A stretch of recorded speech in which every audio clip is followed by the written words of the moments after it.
Helmet ఇకపై compulsory లేదంటే penalty తప్పదు. హెల్మెట్ల అమలుపై మళ్లీ నిబంధనను తెచ్చింది రవాణా శాఖ. ఇప్పటి వరకు చూసి చూడనట్లు వ్యవహరించిన అధికారులు ఇవాల్టి నుంచి కఠిన చర్యలు తప్పవంటున్నారు.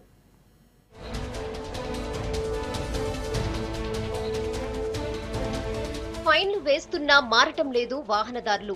ఇప్పటికీ సగం మంది హెల్మెట్ నిబంధనలు పాటించటం లేదు.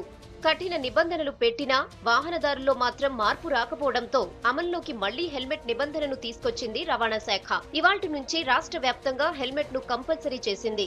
అంతేకాదు, హెల్మెట్ ఉంటేనే బండి రిజిస్ట్రేషన్ అయ్యేలా రూల్స్ పాస్ చేస్తోంది.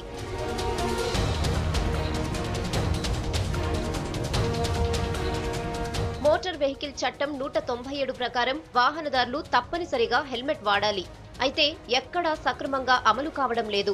రాష్ట్ర వ్యాప్తంగా 70 లక్షల వరకు వెహికల్స్ ఉన్నాయి. ఇందులో 80% వరకు బైక్సే ఉన్నాయి. గ్రేటర్ హైదరాబాద్ పరిధిలో రోజు 1000 వాహనాలు రిజిస్టర్ అవుతున్నాయి. అయితే బైక్ తో పాటు హెల్మెట్ ఉంటేనే రిజిస్ట్రేషన్ కానుంది.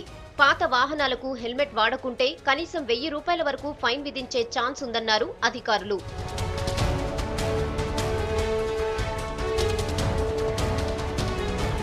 టూ వీలర్ పై వెళ్లే ప్రతి ఒక్కరూ హెల్మెట్ తప్పనిసరిగా వాడాలంటున్నారు అధికారులు. లేదంటే కఠిన చర్యలు తప్పవని హెచ్చరిస్తున్నారు.